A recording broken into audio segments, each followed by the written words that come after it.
রবীন্দ্রনাথ ঠাকুরের ভাষায় বলি, আমরা বাংলাকে সম্মান করি। বাংলার মাটি, বাংলার জল, বাংলার বায়ু, বাংলার ফল এক হোক বলে আমরা বলি, বাঙালির ভাই বাংলার ঘরে যত ভাই বোন এক হোক, এক হোক, এক হোক। হে ভগবান, আমরা বলি ঈশ্বর আল্লাহ তেরে নাম সবকো সুমতি দে ভগবান। আমরা বলি গড ইজ গ্রেট। আমরা বলি সিন্ধান্ত বিশ্বে অমৃতস্ব পুত্রা। আমরা বলি পুরানো সেই দিনের কথা ভুলবো কি রে হায়, কবি রবি ঠাকুরের গান। তার কারণ গামছাড়া ওই রাঙা মাটির পথ আমার মনও ভুলায় রে।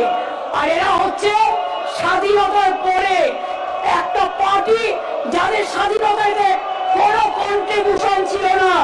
এরা হচ্ছে আজকে দেশের সবচেয়ে বড় ডাকাত, ডাকাতদের সর্দার, যারা আজকে কোটি কোটি টাকায় দেশটাকে বিক্রি করে দিচ্ছে, মানুষকে বিক্রি করে দিচ্ছে, আর লজ্জা করে না।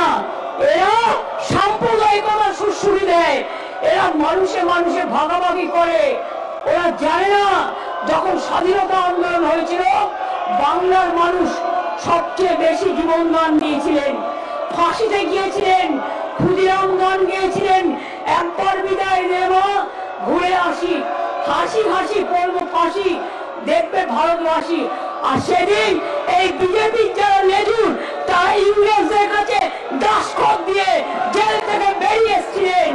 মনে রাখবেন মহাত্মা গান্ধী যখন স্লোগান দিয়েছিলেন করেঙ্গে ইয়ে মরেঙ্গে, এরা তখন ইংরেজদের সাথে মিলে ভারতবর্ষের বিশ্বাসঘাতকতা করেছিল। এরা বিশ্বাসঘাতক, এরা প্রতারক, এরা প্রবঞ্চক, এরা মানুষকে মানুষের কথা বলতে দেয় না। এটা বাংলা, সব জায়গায় মুখ বন্ধ করে দিতে পারেন, বাংলায় পারবেন না। যারা আজকে নির্বাচিত হয়েছেন আগামী দিন বিজেপি কেউ নির্বাচিত হবেন না। কোনো মা ভাই বোনেরা